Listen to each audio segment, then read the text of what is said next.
Magandang araw sa inyong lahat at sana ay nasa mabuti kayong kalagayan muli. Ang topic natin ngayon ay about factors. Isang topic na paulit-ulit ginagamit sa iba't ibang larangan pa ng math. Pero paano nga ba malalaman at makuha ang factors ng isang number in focus? Pwede natin siyang tingnan from a multiplication standpoint or from a division standpoint.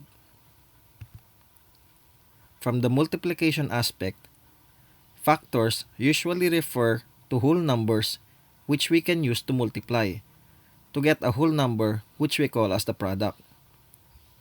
Let's look at it this way. For example, we have the numbers 6, 8, and 10 as our products, while the pairs 2 and 3, 4 and 2, 5 and 2 are respectively their factors. Or, on the other hand, we can also look at it from a different way. We can also look at factors from the division point of view. Dito, factors usually refer to whole numbers which can be used to divide another whole number, whose quotient is an exact whole number, meaning not resulting in a number with a remainder, or a fraction, or a decimal equivalent. So, paano yun? Let's use one of our previous example, 2 times 3 equals 6. If we rearrange this, pwede din siya na 6 is divided by 2 equals 3 or 6 is divided by 3 which equals 2. Both used numbers 2 and 3 exactly divided 6, resulting in an exact number, meaning no remainders, no fractions, and no decimal values. Therefore, 3 and 2 are considered as factors of 6. And because the number 6 was divided exactly by 2 and 3, it can also be said that 6 is divisible by 2 or 3. So ano nga ba ang ibig sabihin ng the word divisible?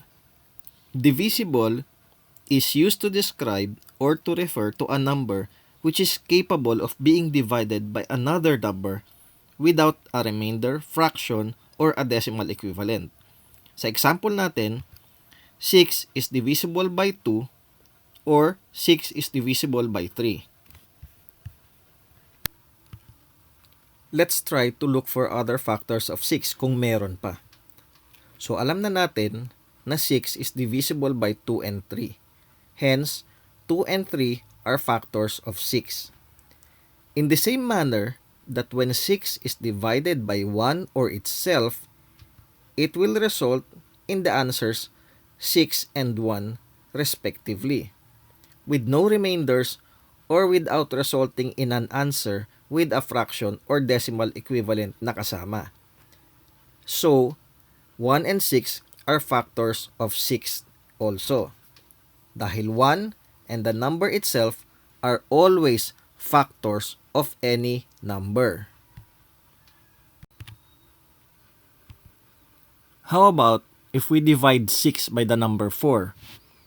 The answer is 1, remainder 2. So 6 ay hindi exactly divided and not divisible by 4. And therefore, number 4 is not a factor of 6. Now, how about if we divide 6 by the number 5? Likewise, the answer is 1, remainder 1. So, 6 ay hindi exactly divided and not divisible by 5, and therefore, number 5 is also not a factor of 6. Both numbers 4 and 5 are not factors of 6.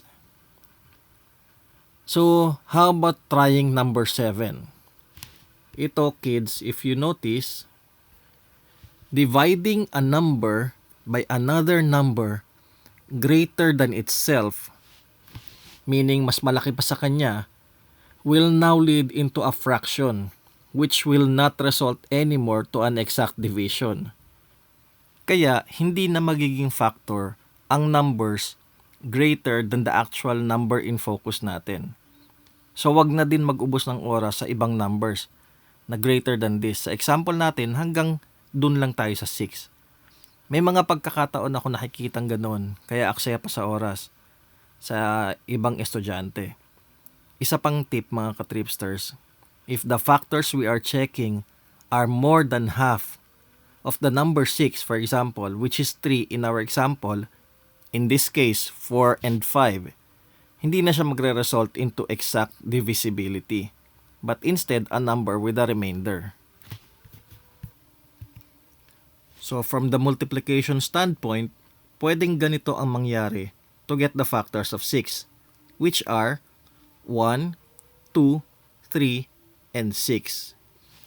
Kids, pwedeng yung number 6 lang ang given sa test or exercise, and then we will be asked to provide or fill in the blanks on what factors para sa number na yon. Now let's look at the number 4. We said that any number is divisible by 1 and itself. So automatic na yan, na 1 and 4 are factors. Now let's try number 2 as a possible factor. 4 divided by 2 equals 2 with no remainder, fractions, or decimal equivalents. Kaya 4 is divisible by 2 and 2 is a factor of 4. Now let's try number 3 if it is a factor of 4. 4 divided by 3 is equal to 1 pero may remainder 1. So, 4 is not divisible by 3 and 3 is not a factor of 4. Now how about numbers greater than 4 like 5 and 6? Again, pag dinivide natin yung 4 ng number greater than 4, magre-result ito lagi sa fraction like 4 over 5 or 4 over 6, and therefore walang exact divisibility. Therefore 5 and 6 are not factors of 4. And from the multiplication standpoint, pwedeng ganito ang mangyari at makita natin to get the factors of 4, which are 1, 2, and 4. Now let's try to look at the number 3. We said that any number is divisible by 1 and itself. So automatic na yan na 1 and 3 are factors of 3. Now let's try number 2 as a possible factor. 3 divided by 2 is 1 but with a remainder 1. Therefore, walang exact divisibility. And 2 is not a factor of 3. So in this case, the factors of 3 are limited only to 1 and itself. Now how about numbers greater than 3 like 4, 5, and 6? As we have mentioned a while ago, kung i-divide pa natin yung 3 ng numbers greater than this, lagi lang itong magre-result sa fractions or its decimal equivalents. For example, 3 over 4, 3 over 5, 3 over 6, lahat ito fractions or decimal equivalents and no exact divisibility. So from the multiplication standpoint, ganito ang mangyari at makikita natin to get the factors of 3. So which are 1 and itself, 3. 1 and 3 lang. Now let's look at number 2. Again, we said that any number is divisible by 1 and itself. So automatic na ulit na 1 and 2 are factors of the number 2. So how about numbers greater than 2? Like 3, 4, 5, and 6. Again, it will always result in a fraction.